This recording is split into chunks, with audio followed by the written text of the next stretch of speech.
Do you guys sometimes see others reacting to a situation and suddenly realize yourself in them because you can see yourself in them in their reactions?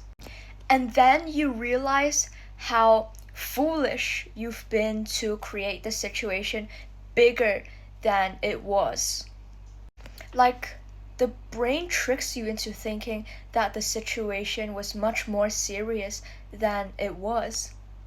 So today there was this kid and she was really upset because people were bullying her, saying that she liked someone even though she didn't. And she insisted that it was a big deal. I remember thinking like, that's not that deep. It's really not that big of a deal. But she kept insisting that it was. And mind you, she was literally a little kid. And in that moment, I saw a version of myself. I realized that I've probably done the same thing before, a lot of times, subconsciously even.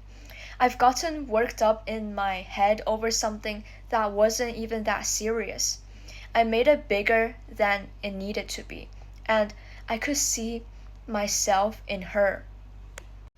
And this is self awareness. And of course, I couldn't really help her because I cannot change her mind. I cannot change how she sees things because that's her experience. But watching her reminded me that I can change myself and control my own mind to my powers. Because I know I cannot control all of it, but I can control what I am given to control. And the mind is so powerful. It can create a whole emotional world around something so small, but we keep insisting that it's big, that it's serious, that it's life threatening. And sometimes I need to snap out of my mind. Before I catch myself having thoughts spiraling, I need to remind myself that I am in control of the parts of my brain that I am in control of, and I just need to see how far I can go into controlling it.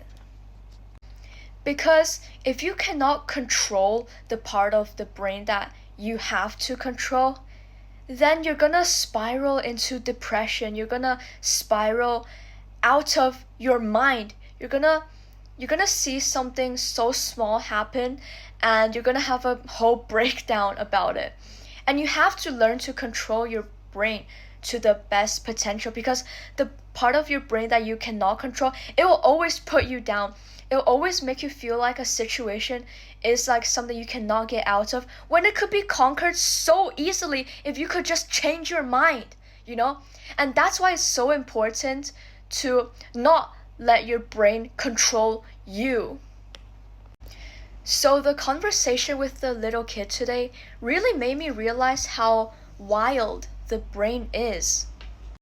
And it's also wild that I cannot help her because she's in control of her own brain and she has to do something if she wants to change her perspective.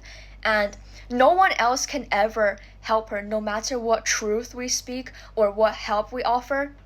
The brain is what controls how you see situations and how you feel.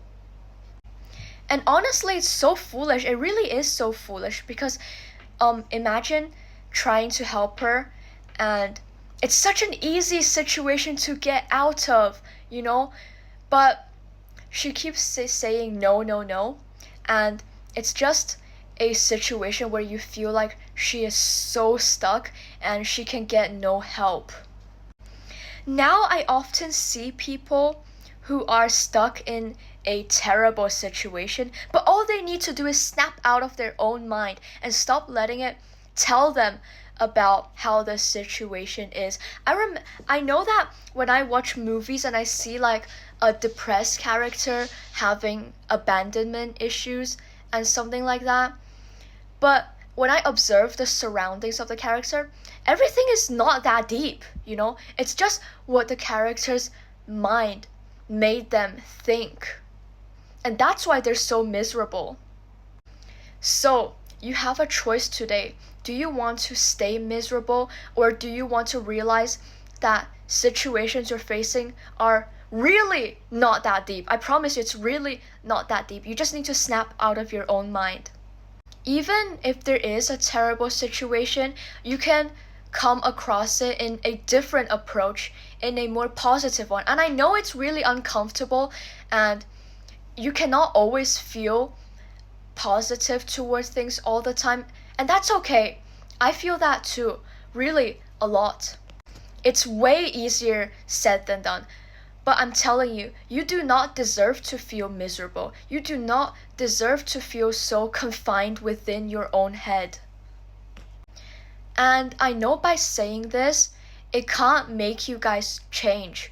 But what I am saying is, you guys do not deserve to feel so miserable. So, the choice is yours of what to do with what I've told you guys.